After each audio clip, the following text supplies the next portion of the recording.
The first topic I want to talk about is that Paramount is working on a new G.I. Joe movie. I'm not a G.I. Joe person. I've never really been into G.I. Joe when I was younger, and I haven't liked any of the live action movies. So the idea of working on a new G.I. Joe movie doesn't excite me personally. It's weird how they're going about it though. Like the report says that they hired Mass Lidis, who wrote Chronicle, and he was disgraced from Hollywood.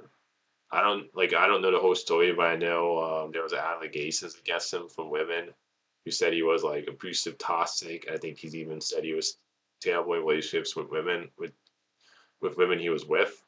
So I don't understand why would you hire a writer who hasn't like written stuff for a while and who was kind of had like allegations against him. I think that's a terrible idea. And then they hired writer Danny McBride, who was writing a separate script, and the report is saying they're going to combine the two scripts down the line, which I think is a bad idea to make it a bad way to make a new GI Joe movie. That's like something like there's been times where I watched the movie and go like it feels like you just put two scripts together, not as a good thing. So it's just bizarre how to like the way they're going about making a new GI Joe movie. I don't understand this way of thinking why they like the idea of just making two separate GI Joe scripts and then oh yeah, let's just combine the two scripts down the line. It's just that to me just sounds like a terrible way to make a new GI Joe movie. And even if they won't go in about it this weird way, I still just wouldn't be excited because I just haven't liked any of the GI Joe movies. I've never been into GI Joe, and it just doesn't excite me personally. The idea of a new GI Joe movie. I hope it's good. I just this doesn't give me a whole lot of confidence with the idea of just doing two separate scripts and combining them. So we'll see with that. I just don't have any excitement for a GI Joe movie.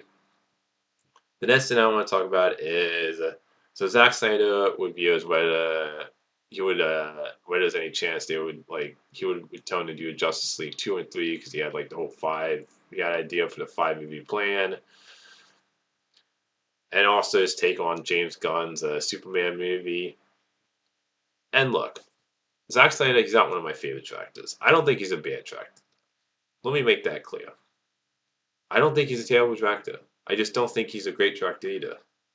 He's up there with like Michael Bay, where I like Michael Bay as a director. I just don't think he's a great director. He's not one of the. I don't think he's the best storyteller when it comes to story and characters as like one of the directors. When I think of like great directors, I think of like Christopher Nolan or Steven Spielberg or Quentin Tarantino when it comes to story and character. Zack Snyder, I feel like at times he's more style than substance, and he focuses too much on visuals, and he just has some weird, bizarre ideas. I don't think he's a bad director though. Like I love his Dawn of the Dead remake. To me, it's one of the best remakes, one of my favorite zombie movies.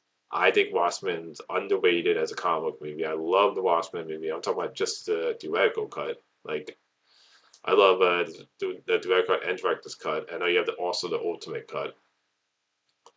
And I love his nearly 4 hour cut of Justice League.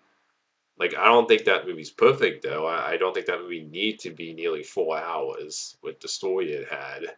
And his ideas, where he was going with his five DC film plan, just one ideas that sounded to me like I like the idea of like he had of Superman going mad, and I think that one of the ideas was that Bruce and Lois gets together, and Bruce and Lois have a kid, and Superman takes care of the kid. It just he had a lot of bizarre, weird ideas, and even the whole thing with him like saying the Robin costume you see in Batman and Superman is Dick Grayson's Robin costume, which I hated that because I think killing Robin off screen is just I'm just like I hated that idea because I'm like he's a great character, and to me when I think of Robin's death, that's Jason Todd's story, so I wasn't a fan of that creative choice.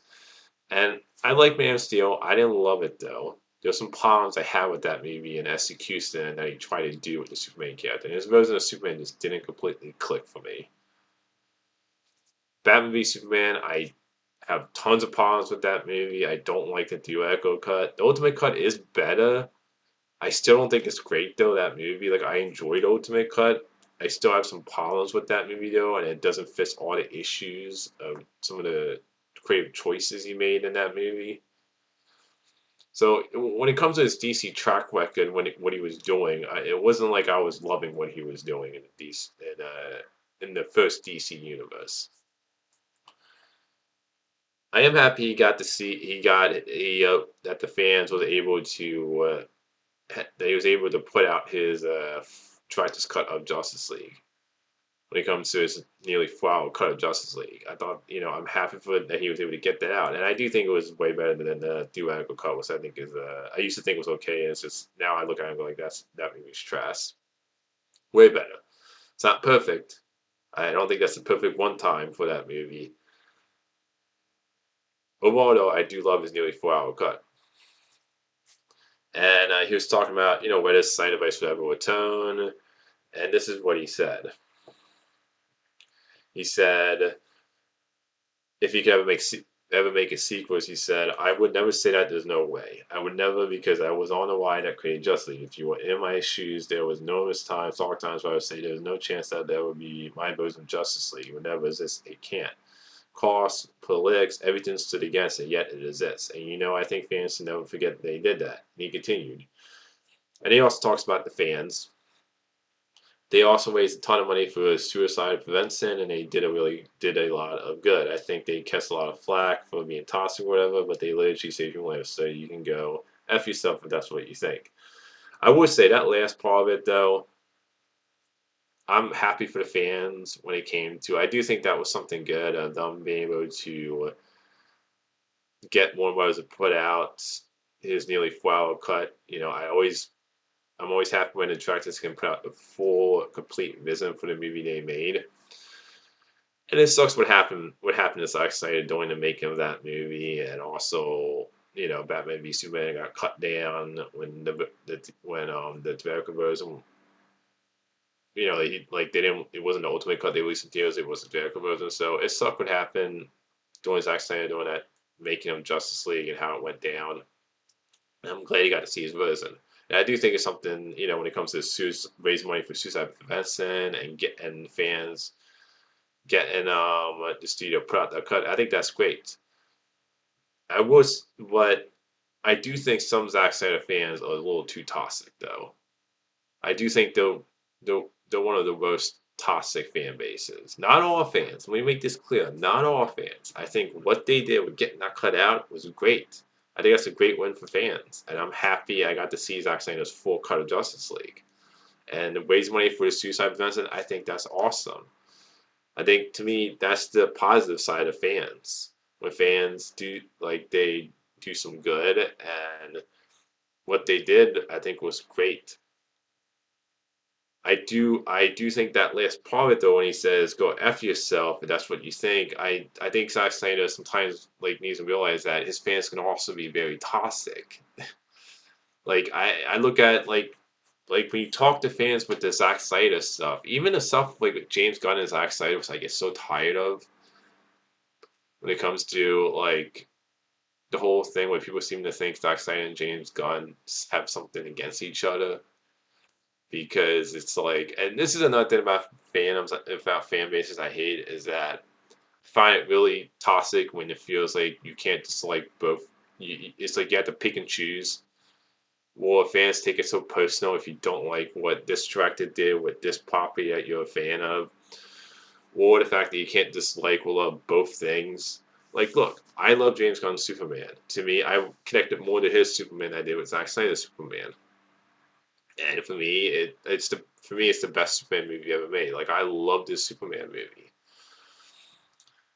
I do think, though, Zack Snyder fans at times, not all fans, like I said, I think they can be a little too toxic, where they feel even I see even when I see stuff online of where Zack Snyder fans go oh, Paramount's buying Warner Brothers, and for some reason people seem to think that means that Snyder's gonna they're gonna fire James Gunn and they're gonna bring Zack Snyder back, which makes no sense to me, based on the fact that, because I also say this, I think sometimes Zack Snyder fans seem to forget the fact that when Man of Steel came out, it was a very divisive movie.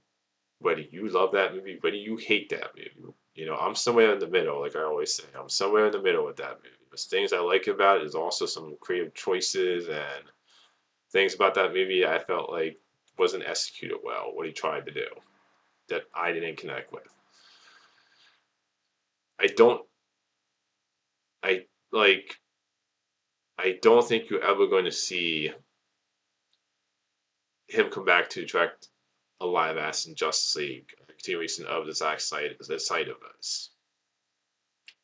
And I think that last part of his line of saying "Go f yourself," I think he needs to realize though that sometimes his fans can be a little toxic though, and and not just Zack Snyder fans. I think there's a lot of fan bases that can be toxic at times, and I think sometimes fans get really they they feel ownership of these characters that they love. At the end of the day, though, I think what those fans did was great. I do think some fans can be less toxic, though. I think to me that's the negative side of fans, where it's like I think some Zack Snyder fans are just a little too like I think intense and toxic about loving what Zack Snyder did, and that keep wanting him to come back to do a Justice League continuation, which I just don't think would even do that well because as much as I love this nearly 4 hour cut of Justice League, you put that in theaters, a nearly 4 hour movie coming off of Batman v Superman that got slammed, and a movie that should have made a billion, and the fact that look, I think Zack Snyder's Man of Steel, I don't think that was a great start to the first DC universe because they got such a divisive response.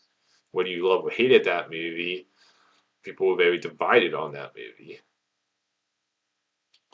So I think it's cool that he brought up some of the good stuff Zack Snyder fans did. I do think he sometimes needs to realize that some of his fans can be a little toxic though. Not all fans, to some of his fans. And this is continues what he said, and this is more of what he says. Pushed on whether he considered turning those movies into a comic and interviews to Snyder reply. I've actually talked about it quite a bit. I mean, we live in a world where all that's possible, whatever form it would take, and that would be amazing. That's part of it I think could happen. I don't think you're ever going to see a live action continuation of the Snyderverse.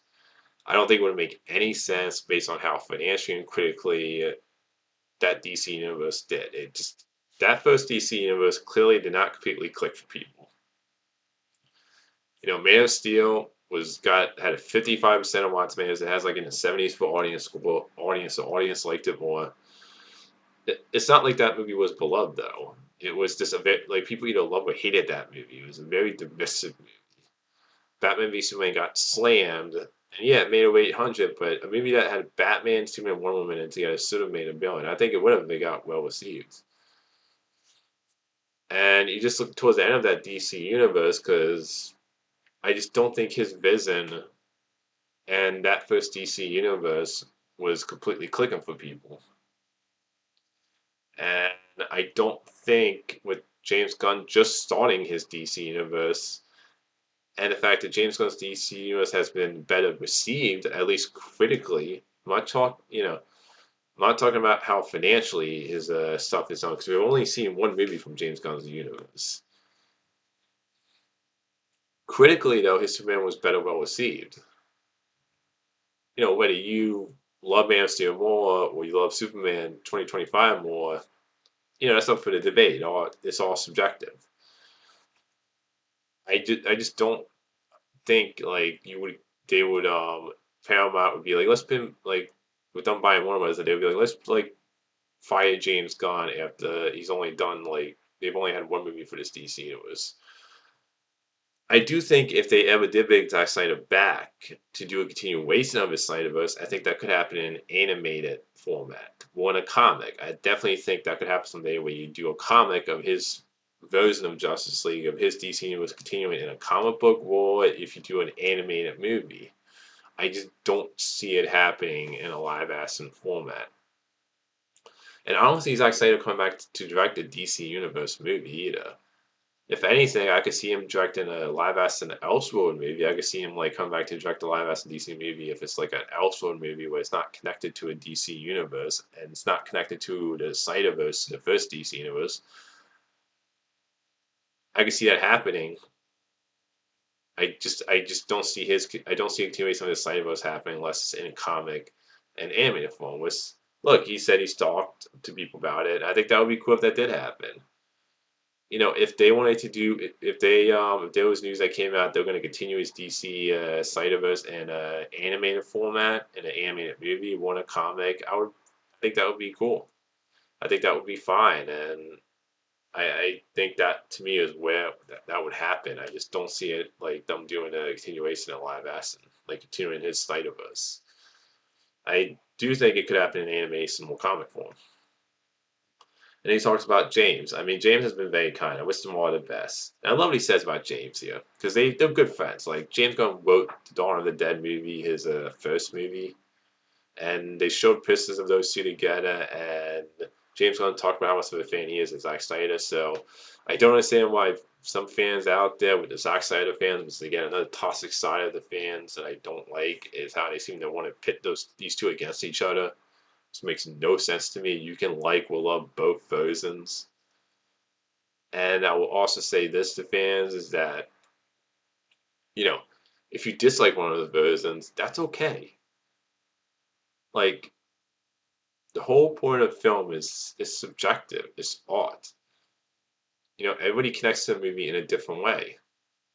I connected to James Gunn Superman more than I connected with Zack Snyder Superman, and that's perfectly fine. Or if you're somebody that likes or loves both, that's perfectly fine too. It's film. It's subjective. To me, I don't understand this whole thing where fans want to pit these two against each other.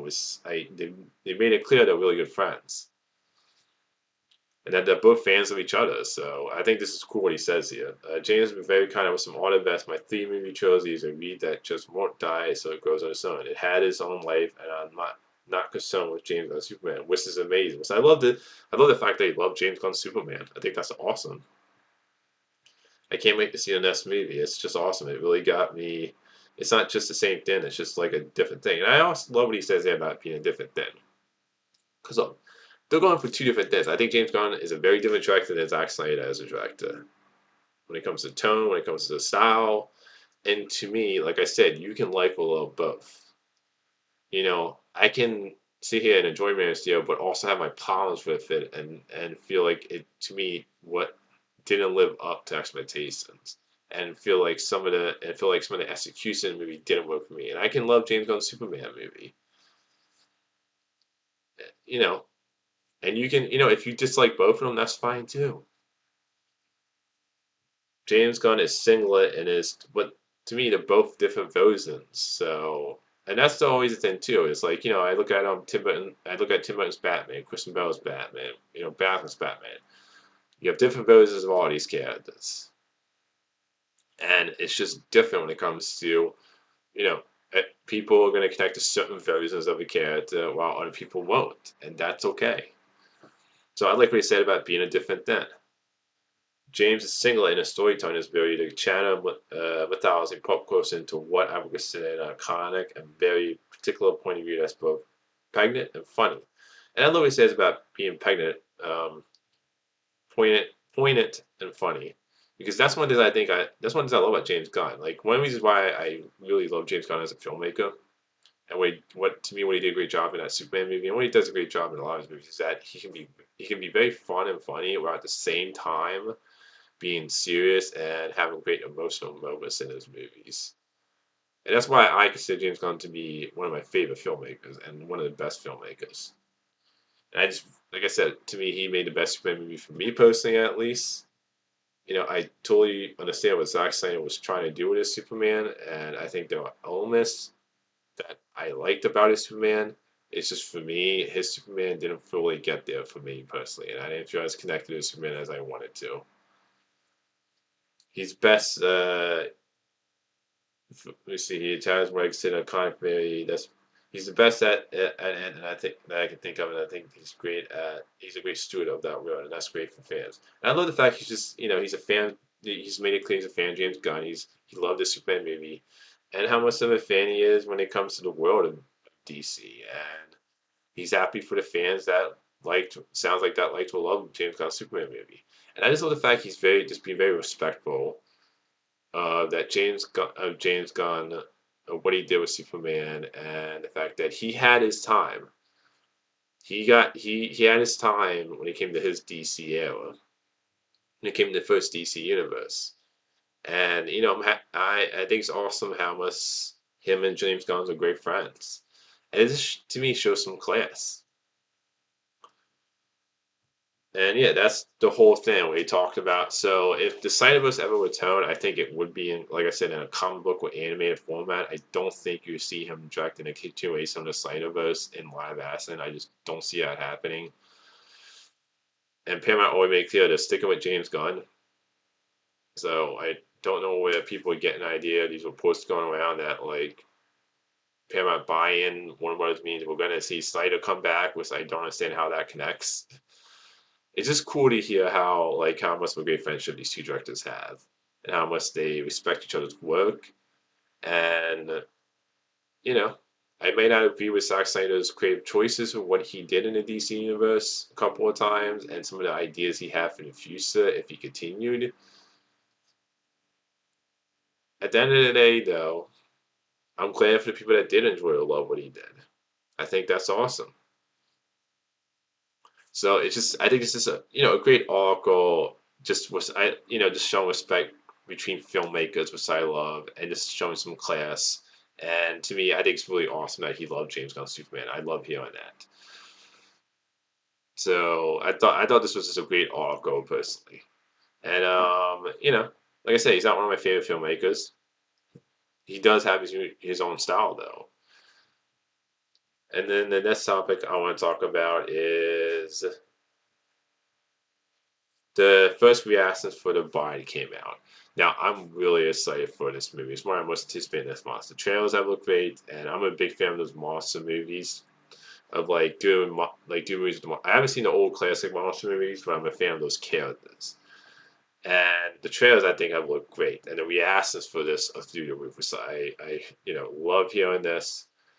We'll we'll see when the movie comes out if this movie ends up being good or great. You always gotta take a grain of salt with first reactions for movies. I always kind of go like, the first reactions they tend to leave more positive. It's really the second reactions where I get more excited by now because I feel like those are more like accurate reactions. It is great to hear these really positive first reactions though. So you have one here. Haven't watched the vibe. You can share that. It's a movie clearly made by somebody who loves the movie. Cameron adores Jesse Beckler, who shines and a character sweeps you off your feet into a lust gothic romance that has one foot in reality and one in the world. And one in the world. So talking about how great she is as a bride. The Bride is a true work of art. The cinematography, costumes, hair, and makeup all deserve praise, as do Jessica Butler and Kristen Bell's performance. Again, talking about her performance, and it sounds like Kristen Bell's great in it. Was not surprised by that. He's a fantastic actor. It's packed with Bonnie and Clyde vibes and powerful messages. Listen up, because this time she has a lot to say. Maggie Galley and Jessica Butler built the Bride movie and allowed to give me the movie of my dreams and a swinking, busy journey of an unforgivable woman and a man who wants to burn it all down if it means feeling a warmth. I loved every second of it. Maggie Galley's Bride movie strings big, ferocious, funny, chaotic, romantic, and fueled by another knockout. Jesse Buckler performance, Buckley and Bell are a dream pair because they're both actors who fully commit and disappear into the roles. And just like every reaction here is a positive. There's not one negative reaction. Again, this is first reaction, so you always have to take that with a grain of salt. I think this is great to hear, though, as somebody who's really excited for this movie. Like, I cannot wait for The Bride. Anytime they're doing a modern reclassic of like a classic monster, I always get excited for those movies. So for me, this is great news. Hopefully, when I go see the movie, it ends up being good or great. It's always great to hear positive first reactions. I'm curious what the second reactions are going to be because those, like I said, tend to be more accurate when it comes to like how people really feel about this movie. Overall, I think this is great news though, and I cannot wait for the buy. To me, it's one of my most anticipated movies of the year. The next thing I want to talk about is, so there was a new trailer put out for Lee's Cronin the Mommy movie. With the teaser for this movie, I thought was okay. And to be honest, the trailer for the new Mommy movie, Lee's Cronin's Mommy, the director of Evil Dead Rise, I believe, it just, for me, I thought this trailer was fine. I've heard some people say this trailer is like one of the creepiest trailers. I'll be honest, for this new Mommy movie, I just found this trailer to be generic, and it looks like a exorcism movie for me. Like, it looks like an exorcism movie I've seen done a billion times. And I don't mind doing a different like interpretation of the Mommy. I know there was some like negative test screens for this movie, making it sound like it has really that's going more possessive route with this Mommy movie, and maybe that could be done well if it's executed really good, but it just, to me, it just looks like generic SSO movie with this trailer. Like, there's some creepy images in the trailer. I just didn't really, this trailer, like, I didn't dislike this trailer. Like, the teaser, though, it didn't get me, like, more excited for this movie. Like, the main reason why I'm excited for this movie is the director. The trailers, though, haven't really got me excited for this Mommy movie. Like, we'll see. Also, with the negative test screenings, that has me a little concerned, too, with this movie. So we'll see with this new Mommy movie. Like, all I can say is that the first trailer for this, because the first trailer was a teaser, which didn't show a whole lot. This is like really the first full official trailer. It didn't get me more excited for this movie. I hope it ends up being good. I'm excited because the director, like I said, so far the trailers haven't done a whole lot for me personally. So that's all the movie topics today. Until next time, movie fans.